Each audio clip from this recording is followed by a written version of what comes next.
नमस्कार स्टूडेंट। जैसा कि आप लोग जानते हैं हम पढ़ रहे हैं डेप्रिसिएशन का चैप्टर। और प्रीवियस क्लास के अंदर हम लोगों ने इसके थ्योरेटिकल एस्पेक्ट्स को पढ़ लिया था। तो इस क्लास से हम स्टार्ट करेंगे प्रैक्टिकल पार्ट को। तो चलिए हम स्टार्ट करते हैं। तो सबसे पहले हम बात करेंगे कि मूल्यह्रास के लेखांकन की विधियों के बारे में। तो ध्यान रखना, ये मूल्यह्रास लगाने की विधियां नहीं है, ये मूल्यह्रास के लेखांकन की विधियां हैं, यानी कि अकाउंटिंग मेथड है। तो आपको ध्यान रखना है, आपसे एग्जाम में क्वेश्चन पूछा जा सकता है कि मूल्यह्रास के लेखांकन की कितनी विधियां होती हैं। तो आपको ध्यान रखना है कि मूल्यह्रास के लेखांकन की दो विधियां होती हैं। कितनी विधियां होती हैं? मूल्यह्रास के लेखांकन की दो विधियां होती हैं। पहली विधि होती है जब मूल्यह्रास प्रावधान खाता नहीं खोला जाता। पहली विधि कौन सी होती है? जब मूल्यह्रास प्रावधान खाता नहीं खोला जाता। और एक विधि क्या होती है? जब मूल्यह्रास प्रावधान खाता खोला जाता है। तो ध्यान रखना, बहुत ही इम्पोर्टेंट है। यानी कि एक में हम प्रोविजन फॉर डेप्रिसिएशन अकाउंट नहीं खोलते और एक में हम प्रोविजन फॉर डेप्रिसिएशन अकाउंट खोलते हैं। क्लास के बीच में आप लोगों को एक इन्फॉर्मेशन भी प्रोवाइड करना चाहता हूं कि मैंने कॉमर्स के स्टूडेंट्स के लिए सेकंड पेपर का एक ऑनलाइन कोर्स स्टार्ट किया है जो कि लाइव फ्रॉम क्लासरूम है। इस कोर्स के अंदर आपको जो भी क्लासेस प्रोवाइड कराई जाएंगी वो अनलिमिटेड वॉच टाइम के साथ स्पीड फैसिलिटी के साथ अवेलेबल होंगी। आपको इस कोर्स के अंदर पीडीएफ नोट्स अवेलेबल कराए जाएंगे जो कि प्रिंट फैसिलिटी के साथ आपको अवेलेबल होंगे। इस बैच के अंदर आपको डाउट सेशन क्लासेस भी प्रोवाइड कराई जाएगी और इस कोर्स की जो वैलिडिटी होगी वो होगी 1 ईयर। यानी कि एक बार अगर आप इस कोर्स को परचेज कर लेते हैं तो वो 1 ईयर तक आपके पास उसका एक्सेस रहेगा। और साथ ही साथ इस कोर्स की जो सबसे बड़ी बात है वो ये है कि इसके अंदर आपको पूरे सिलेबस की topic wise online test series जो है वो विथ वीडियो सॉल्यूशंस के साथ अवेलेबल कराई जाएगी। यदि आप इस कोर्स को परचेस करना चाहते हैं तो आप गूगल प्ले स्टोर पे जाकर सीसी मंत्रा के ऐप को डाउनलोड कर सकते हैं और वहां से इस कोर्स को परचेस करके इस कोर्स को ज्वाइन कर सकते हैं। तो यहाँ पर इसको समझने का प्रयास करिएगा। आपसे एग्जाम में जर्नल एंट्री पूछी जा सकती है। क्या पूछी जा सकती है? जर्नल एंट्री आपसे पूछी जा सकती है। बहुत ही इम्पोर्टेंट है।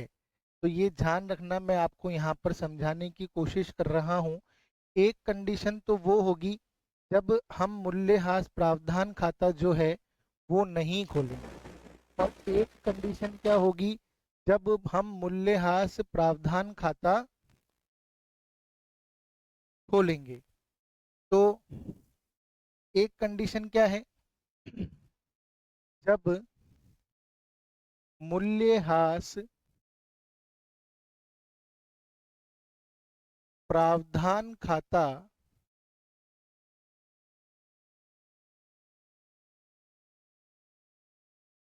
नहीं खोला जाता। When provision for depreciation account is not opened, यानी कि जब मूल्यह्रास प्रावधान खाता नहीं खोला जाता तो हम मूल्यह्रास लगाने की क्या प्रविष्टि करते हैं? मूल्यह्रास लगाने की प्रविष्टि, मूल्यह्रास लगाने की प्रविष्टि क्या करते हैं? ध्यान से देखिएगा, क्योंकि हमने प्रावधान खाता तो खोला नहीं है, तो हम मूल्यह्रास डायरेक्ट संपत्ति पर लगाते हैं। तो यहाँ पर प्रविष्टि की जाती है depreciation account debit, depreciation account debit to fixed assets account. और कोई भी टेंजिबल फिक्स्ड असेट्स हो सकती है। फिर मूल्यह्रास को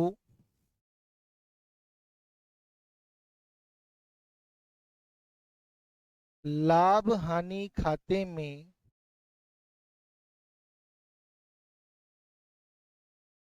हस्तांतरित करने की प्रविष्टि, हस्तांतरित करने की प्रविष्टि। तो जो मूल्यह्रास हमने लगाया है इसे हम क्या करते हैं, प्रॉफिट एंड लॉस अकाउंट में क्या कर देते हैं, ट्रांसफर कर देते हैं टू डेप्रीशिएशन अकाउंट। तो जब हम मूल्यह्रास प्रावधान खाता नहीं खोलते तो मूल्यह्रास लगाने की प्रविष्टि ये होती है।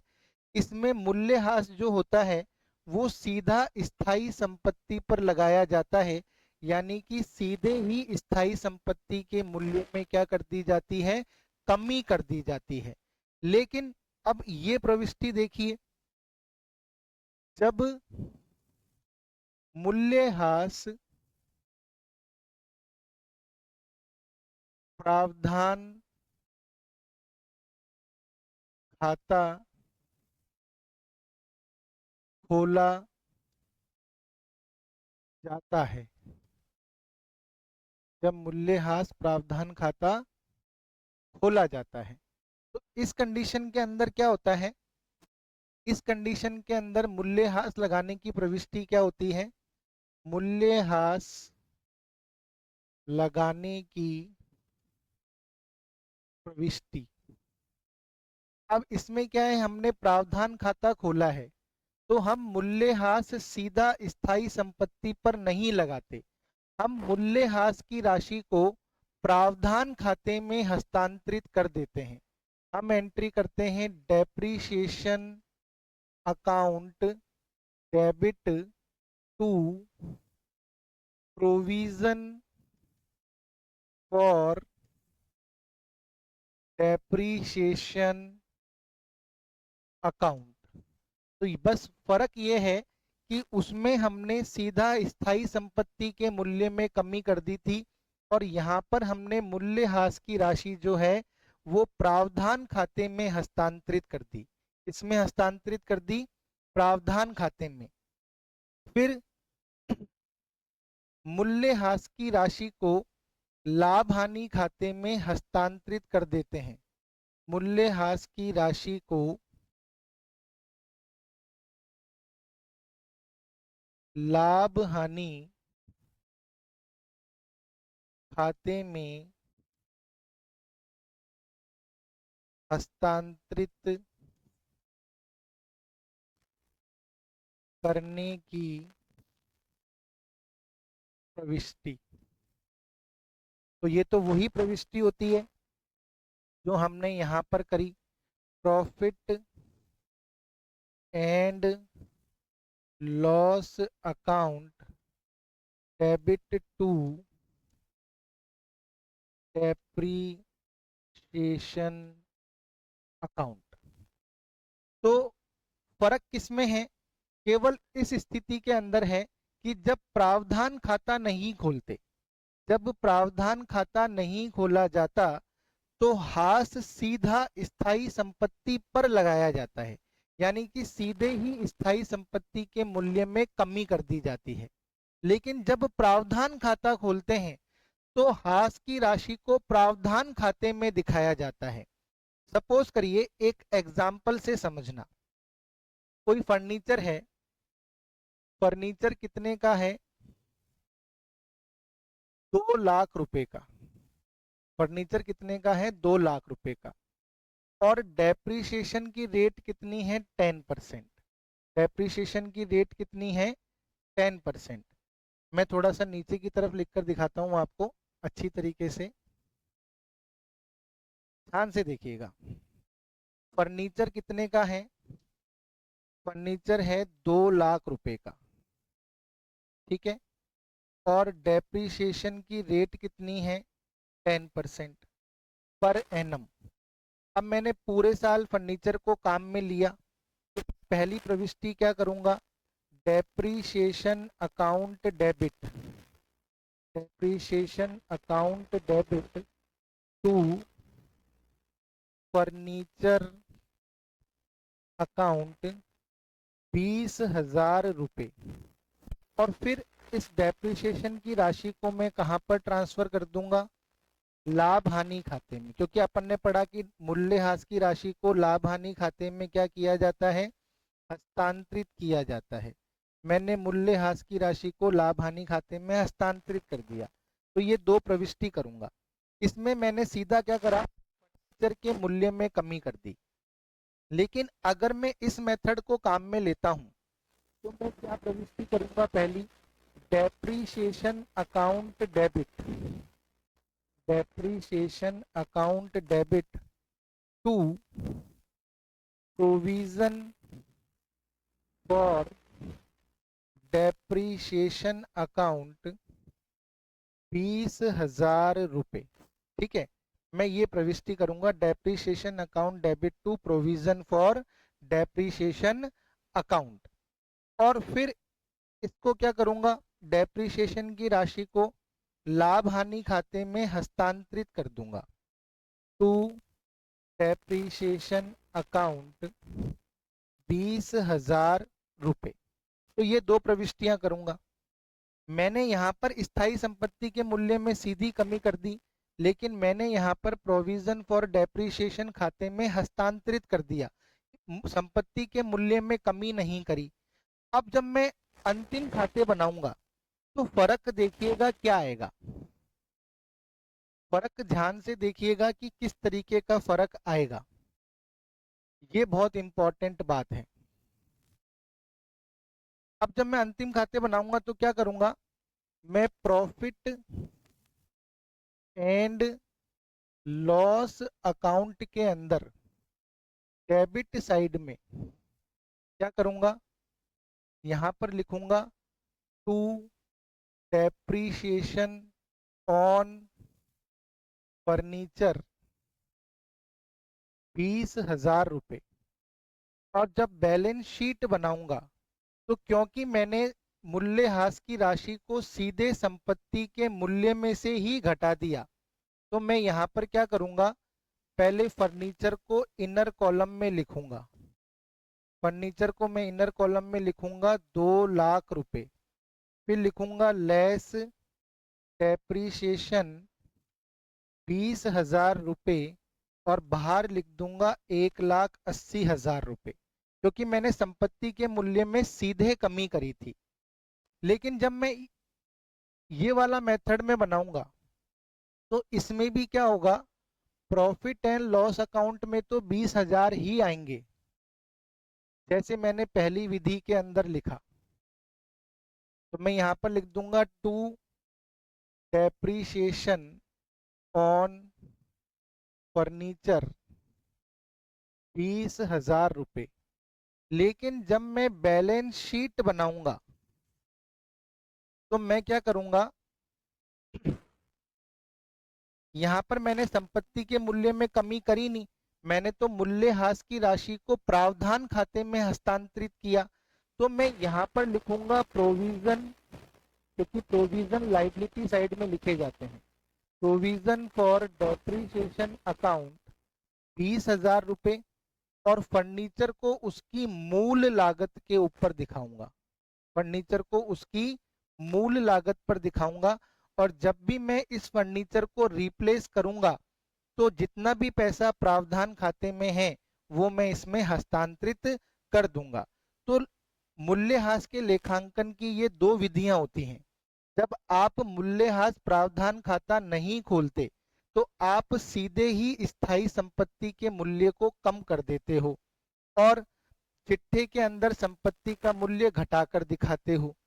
जब आप प्रावधान खाता खोलते हो तो आप संपत्ति के मूल्य में कमी नहीं करते, आप मूल्यह्रास की राशि को प्रावधान खाते में लिख देते हो और प्रावधान खाते को चिट्ठे के दायित्व पक्ष में दिखाते हैं। तो ये बहुत फर्क है, ध्यान रखिएगा। मूल्यह्रास के लेखांकन की ये कितनी विधियां होती हैं? 2 विधियां होती हैं। तो इसको ध्यान से समझिएगा, ठीक है। अब देखिए, मूल्यह्रास लगाने की विधियां हैं, लेखांकन की विधियां नहीं, लगाने की विधियां। तो एग्जाम में क्वेश्चन की लैंग्वेज पर ध्यान रखिएगा। अगर वो आपसे पूछे मूल्यह्रास के लेखांकन की विधियां बताइए, तो एक तो मूल्यह्रास प्रावधान खाता नहीं खोला जाता, एक में मूल्यह्रास प्रावधान खाता खोला जाता है। और मैंने दोनों विधियों में किस तरीके से लेखांकन किया जाता है ये मैंने आपको समझा दिया। लेकिन अगर आपसे पूछे मूल्यह्रास लगाने की विधियां कौन कौन सी हैं, तो उसके ऊपर अपन अब चर्चा स्टार्ट करते हैं। तो पहली विधि कौन सी है? स्थायी किस्त विधि।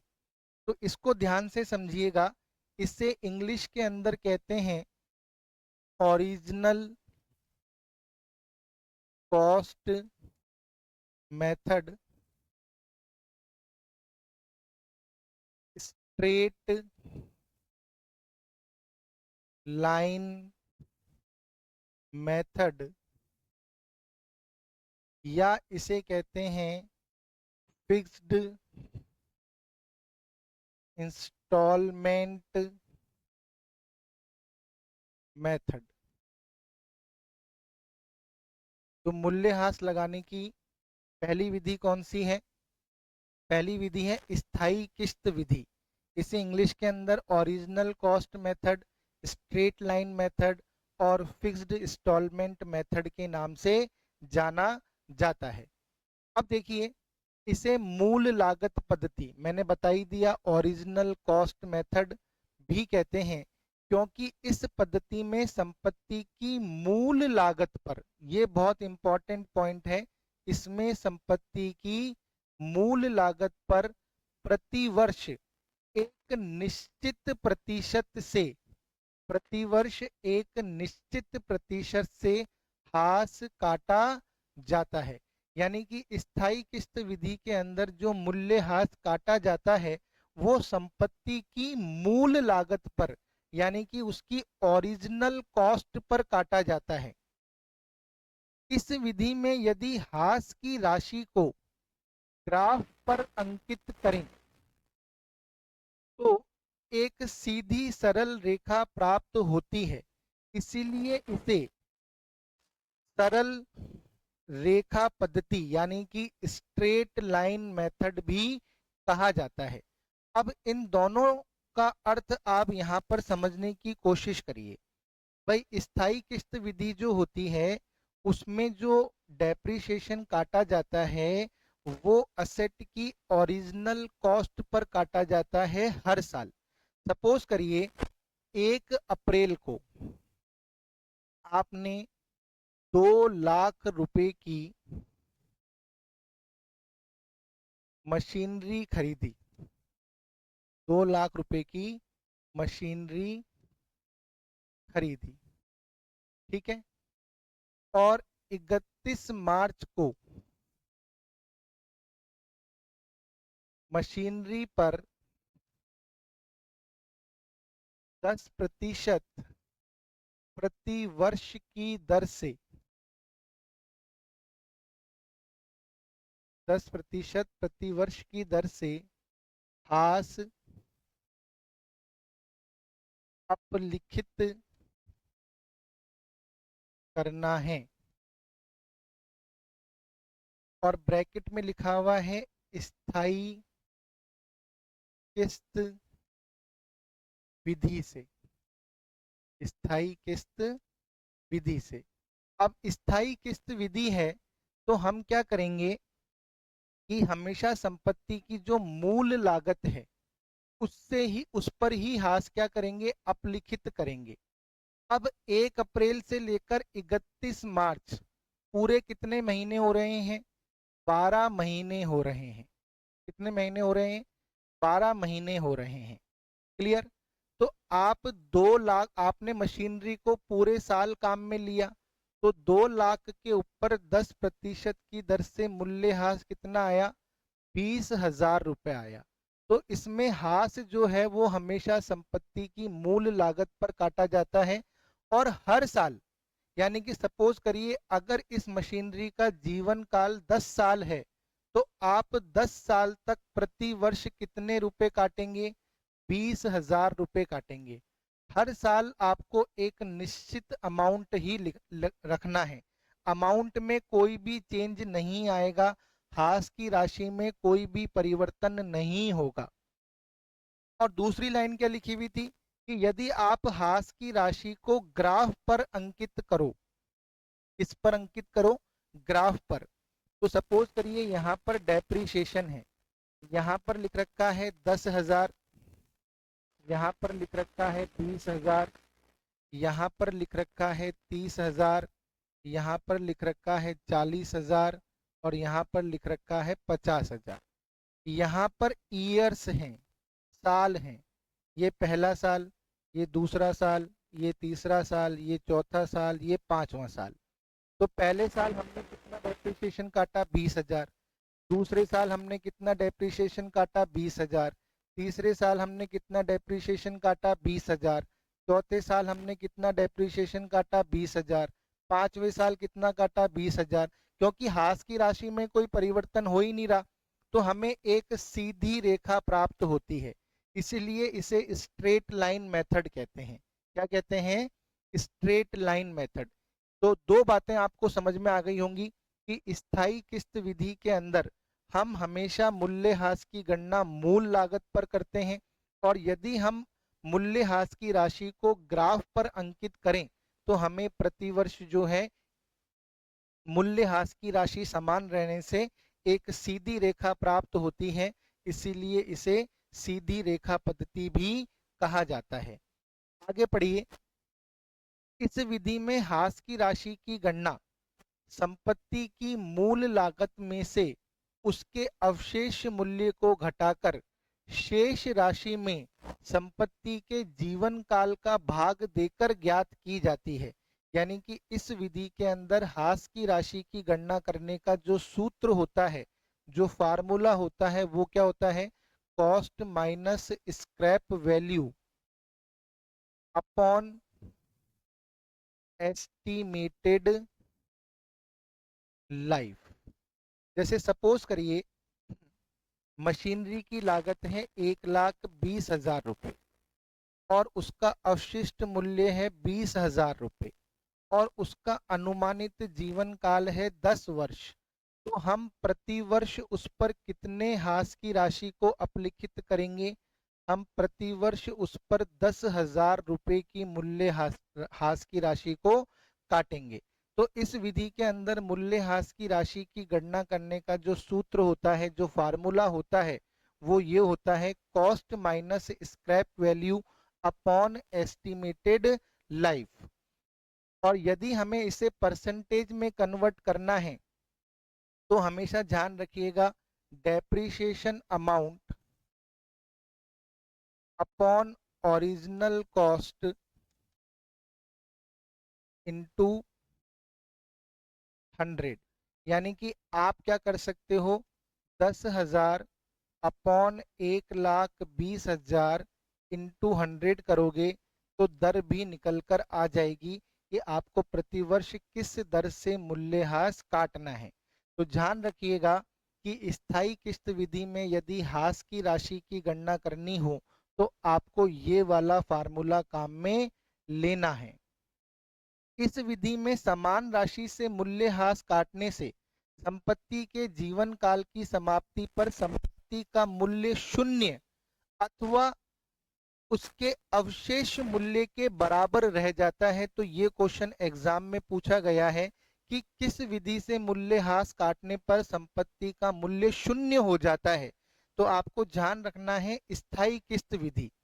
अब आप खुद सोच के देखो कि सपोज करो अगर संपत्ति का लागत 1,20,000 रुपए है और उसका अवशिष्ट मूल्य 0 है और उसका अनुमानित जीवन काल है 10 वर्ष। तो अगर मैं प्रति वर्ष 12,000 रुपए की दर से 12,000 रुपए की राशि से मूल्यह्रास काटूं 10 साल तक, तो संपत्ति का मूल्य क्या हो जाएगा? 0 हो जाएगा, क्योंकि 12,000 को 10 से मल्टीप्लाई करने से 1,20,000 रुपए हो जाते हैं। तो संपत्ति का मूल्य क्या हो जाएगा? शून्य हो जाएगा।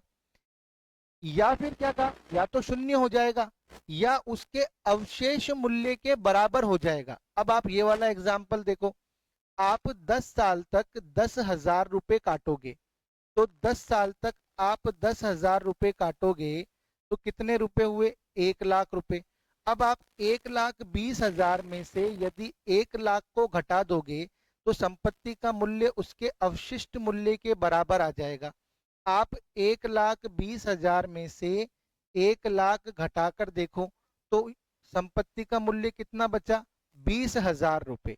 तो इस विधि से यदि आप मूल्यह्रास काटते हो तो संपत्ति का मूल्य या तो शून्य हो जाता है या उसके अवशिष्ट मूल्य के बराबर रह जाता है। ये क्वेश्चन बहुत ही इंपॉर्टेंट है। तो चार बातें आपको स्थायी किस्त विधि के बारे में समझ में आई होगी। पहला, इसमें मूल्यह्रास जो है मूल लागत पर काटा जाता है।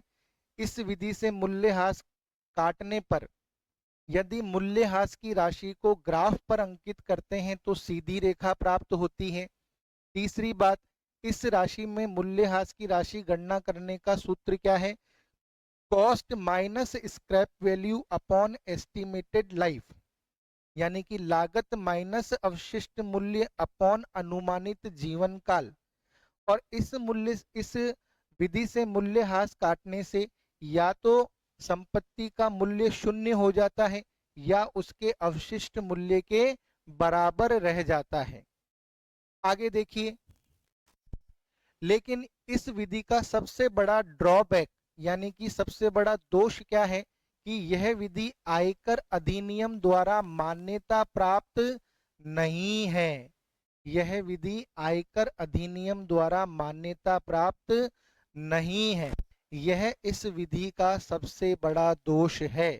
यह विधि इजी तो है लेकिन यह विधि आयकर अधिनियम द्वारा मान्यता प्राप्त नहीं है, इसका आपको ध्यान रखना है। देखिए, कुछ क्वेश्चन है, जिस तरह के क्वेश्चन आपसे एग्जाम में पूछे जा सकते हैं मैंने उनको भी यहाँ पर लिखा है। तो हम स्थायी किस्त विधि के क्वेश्चन करते हैं जिस तरह के प्रश्न हमसे परीक्षा में पूछे जा सकते हैं। देखिए, यदि किसी संपत्ति की मूल लागत है 45,000 रुपए और उसका अनुमानित जीवन काल है 8 वर्ष रुपए, 8 वर्ष बाद संपत्ति को 13,000 रुपए में बेचा जा सकता है तो मूल्यह्रास की राशि होगी। तो देखिए, 45,000 में से हम 13,000 को माइनस कर देंगे और उसे 8 से भाग दे देंगे तो कितना आएगा? 0,0,0,5 में से 3 गया 2 और 4 में से 1 गया 3 और इसको 8 से भाग देंगे तो हमें प्रतिवर्ष 4,000 रुपए की राशि से मूल्यह्रास काटना होगा। आसान क्वेश्चन था, तो आपको मूल्यह्रास की राशि की गणना करा सकते हैं वो इस तरह का प्रश्न देकर। नेक्स्ट देखिए, एक मशीन 36,000 रुपए में खरीदी तथा 4,000 रुपए उसको स्थापित करने में खर्च किए। स्थायी किस्त विधि से 10% मूल्यह्रास लगाने पर 10वें वर्ष में मूल्यह्रास की राशि क्या होगी? देखो भाई, संपत्ति का कितने में खरीदी? 36,000 रुपए में। उसको स्थापित करने के वे उसकी लागत में ही जुड़ेंगे तो मशीन की मूल लागत कितनी हो गई? 40,000 रुपए। क्योंकि मैंने आपको बताया है कि संपत्ति को खरीदने से लेकर उसको उपयोगी बनाने तक जितने भी खर्चे किए जाते हैं वो उसकी मूल लागत में ही क्या किए जाते हैं? जोड़े जाते हैं। तो 36 प्लस 4 कितने हो गए? 40,000। हम इसके ऊपर 10% की दर से मूल्यह्रास काटेंगे तो कितने हो गए? 4,000 रुपए। और क्वेश्चन किसका है? स्थायी किस्त विधि का क्वेश्चन है, क्योंकि यहाँ पर क्या लिखा हुआ है? स्थायी किस्त विधि से यदि मूल्यह्रास काटोगे तो 10वें वर्ष। तो आपको पता है कि स्थायी किस्त विधि से जब मूल्यह्रास काटते हैं तो मूल्यह्रास की राशि में कोई परिवर्तन होता ही नहीं है, क्योंकि मूल्यह्रास की राशि प्रतिवर्ष क्या रहती है, समान रहती है। अब चाहे पहला वर्ष हो, दूसरा वर्ष हो, तीसरा वर्ष हो, कोई फर्क नहीं पड़ता। 10वें वर्ष भी मूल्यह्रास की राशि कितनी रहेगी, 4000 रुपए ही रहेगी। आपको इसमें सोचने की जरूरत ही नहीं है। नेक्स्ट, वीवी ब्रदर्स ने 1 अक्टूबर, देखिए यहां पर लिख रखा है अक्टूबर 2003 को एक मशीन 2,70,000 रुपए की लागत पर प्राप्त की और 30,000 रुपए उसकी स्थापना करने में व्यय किए। फर्म मूल लागत पर 10% प्रतिवर्ष मूल्यह्रास अपलिखित करती है। मूल लागत पर यानी कि ओरिजिनल कॉस्ट मेथड यानी कि स्थायी किस्त विधि है। पुस्तकें प्रतिवर्ष कब बंद की जाती हैं, 31 मार्च को बंद की जाती हैं। मशीन को 30 सितंबर 2006 को 1,90,000 रुपए में बेच दिया। मशीन के बेचने से कितनी हानि लाभ हानि खाते में हस्तांतरित की जाएगी, हमें ये निकालना है। तो इस तरह का प्रश्न आपसे पूछा जा सकता है। देखो भाई, सबसे पहली बात तो फाइनेंशियल ईयर एंड कब होता है, 31 मार्च को, और मशीन खरीदी है 1 अक्टूबर 2003 को, यानी कि 2003-4। पहले तो अपन ये देखेंगे क्योंकि भाई 2003 में खरीदी है, तो 2003 2004, फिर 2004 2005, फिर 2005 2006, क्योंकि 2006 में बेची है हमने। कब बेची है, तो आपको सबसे पहले तो ये चीज समझनी पड़ेगी कि भाई 1 अक्टूबर 2003 को खरीदी है, यानी कि जो फाइनेंशियल ईयर स्टार्ट हुआ होगा वो 1 अप्रैल 2003 से हुआ होगा। तो 2003-4 का फाइनेंशियल ईयर, फिर 2004-5 का फाइनेंशियल ईयर, फिर 2005-6 का फाइनेंशियल ईयर। अब देखो बच्चों, ये 1 अप्रैल 2003 से 31 मार्च 2004 है, और हमने इस फाइनेंशियल ईयर के अंदर मशीनरी कब खरीदी है, 1 अक्टूबर को खरीदी है। यानी कि 2003-4 वाले फाइनेंशियल ईयर के अंदर हमने मशीनरी को केवल 6 महीने तक ही यूज किया है, क्योंकि अक्टूबर, नवंबर, दिसंबर, जनवरी, फरवरी, मार्च, यानी कि जो फर्स्ट फाइनेंशियल ईयर है, इसके अंदर फर्स्ट फाइनेंशियल ईयर के अंदर जो मशीनरी है वो केवल 6 महीने काम में आई है। कितने महीने काम में आई है, 6 महीने काम में आई है। तो फर्स्ट फाइनेंशियल ईयर के अंदर हम केवल 6 महीने का मूल्यह्रास ही लगा सकते हैं। ध्यान रखना, पूरे साल का ये नहीं कि 10% काट दो, क्योंकि मशीनरी उसने 1 अक्टूबर को खरीदी है। तो 2003-4 के फाइनेंशियल ईयर में वो केवल 6 महीने काम में आई है। कितने महीने काम में आई है, 6 महीने। तो देखो, 2,70,000 और 30,000, तो मशीनरी की मूल लागत कितनी है, 3,00,000 रुपए है। कितने हैं, 3,00,000।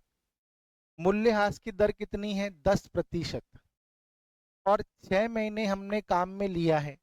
तो पहले साल 15,000 रुपए का डेप्रीशिएशन लगेगा। यानी कि इस वाले फाइनेंशियल ईयर में कितना डेप्रीशिएशन लगा, 15,000 रुपए। अब 2004-5 में तो वो पूरे साल काम में आई है। 2004-5 में तो भाई पूरे साल काम में आई है, उसमें तो कोई सोचना ही नहीं है। तो इसमें दूसरे साल के अंदर 3,00,000 रुपए के ऊपर, क्योंकि मूल लागत पर ही लगाना है अपन को, तो दूसरे साल पूरे साल काम में आई है, इसलिए पूरा डेप्रीशिएशन लगेगा 30,000 रुपए। तो दूसरे साल में पूरा डेप्रीशिएशन लगा 30,000 रुपए। लेकिन 2005-6 में आपने 30 सितंबर को बेच दिया। कब बेच दिया, देखो भाई इसमें तो 2006-7 भी काउंट होगा, क्योंकि 2006 तो 31 मार्च तो यहाँ पर आ जाएगा। तो 2005-6 में भी ये पूरे साल काम में आई है, क्योंकि 30 सितंबर 2006 जो है वो चौथे फाइनेंशियल ईयर में आएगा, तीसरे में नहीं आएगा, चौथे में आएगा। तो तीसरे साल भी हम 3 लाख रुपए के ऊपर 10% की दर से मूल्यह्रास लगाएंगे तो कितना हुआ? 30,000 रुपए। तो यहाँ पर भी 30,000 रुपए हो गया। अब चौथे साल आपने केवल 30 सितंबर तक काम में लिया है, तो 1 अप्रैल 2006 से गिनो। 1 अप्रैल 2006, अप्रैल, मई, जून, जुलाई, अगस्त, सितंबर, तो आपने 6 महीने काम में लिया है। तो 6 महीने का डेप्रिसिएशन लगाएंगे तो कितना आएगा? वही 15,000 रुपये ही आएगा। 3 लाख पर 10% की दर से 6 महीने का डेप्रिसिएशन लगाओगे तो 15,000 रुपये। तो आपको ऐसे हर साल का डेप्रिसिएशन निकालना पड़ेगा। और डेप्रिसिएशन की गणना हमने क्या की है? मूल लागत पर की है। किस पर की है? मूल लागत पर। आप देख लो, मैंने चारों के चारों साल मूल लागत के ऊपर ही मूल्यह्रास की राशि निकाली है, और दर मुझे क्वेश्चन में दे रखी थी, इसलिए मैंने इस दर को क्या करा? यूज कर लिया। तो आपको यहाँ पर ध्यान रखना है कि जिस फाइनेंशियल ईयर में मशीनरी जितने समय काम में आती है उस पर उतना ही मूल्यह्रास लगाना है। तो 1 अक्टूबर को खरीदी, इसलिए पहले साल 6 महीने का, दूसरे साल पूरे साल का, फिर पूरे साल का, फिर 6 महीने का। तो हमने कुल कितना मूल्यह्रास मशीनरी के ऊपर लगा दिया?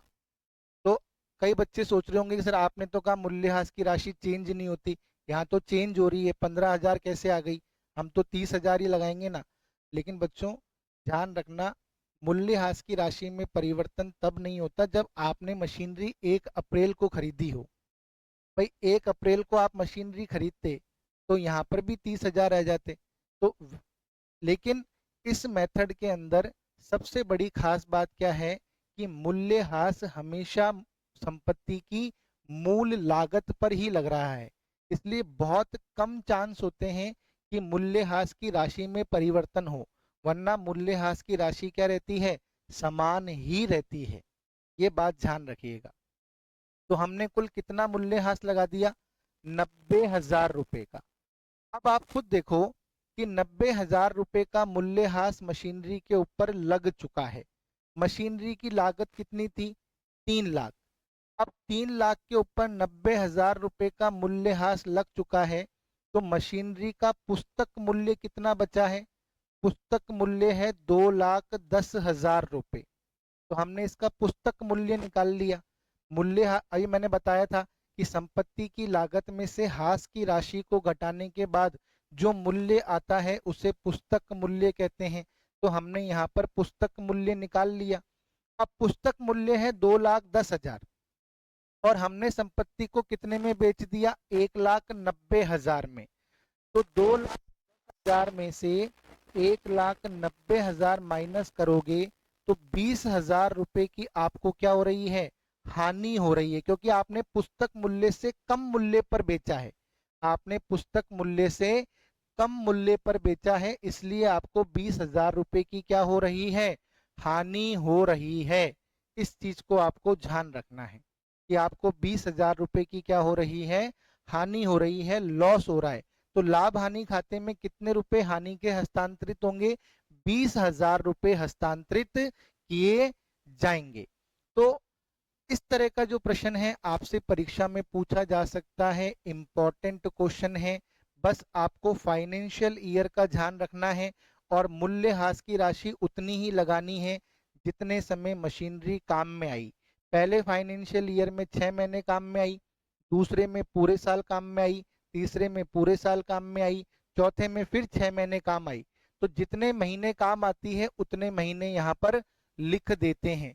अगर पूरे साल काम आती है तब तो सोचना ही नहीं है, पूरा मूल्यह्रास लगा दो आप। ठीक है, तो यहाँ पर आपको ध्यान रखना है, इस तरह के प्रश्नों का आपको अभ्यास करना होगा। ठीक है, तो बच्चों इस क्लास के अंदर हमने मूल्यह्रास के लेखांकन की विधियां पढ़ी, और मूल्यह्रास की राशि ज्ञात करने की पहली विधि हमने पढ़ ली है, वो है स्थायी किस्त विधि। मैं छोटे छोटे वीडियो इसलिए बना रहा हूं ताकि आप उसको आसानी से देख सको, समझ सको। बहुत ज़्यादा लंबा वीडियो हो जाता है तो उसको देखने में थोड़ा सा हमको लगता है कि यार इतना बड़ा वीडियो है कैसे देखेंगे। छोटे छोटे वीडियो मैं इसलिए बना रहा हूँ। तो आगे वाली क्लास के अंदर हम मूल्यह्रास की राशि की गणना करने की और विधियों का अध्ययन करेंगे और मैं आशा करता हूं कि आपको ये क्लास समझ में आई होगी। Thank you very much.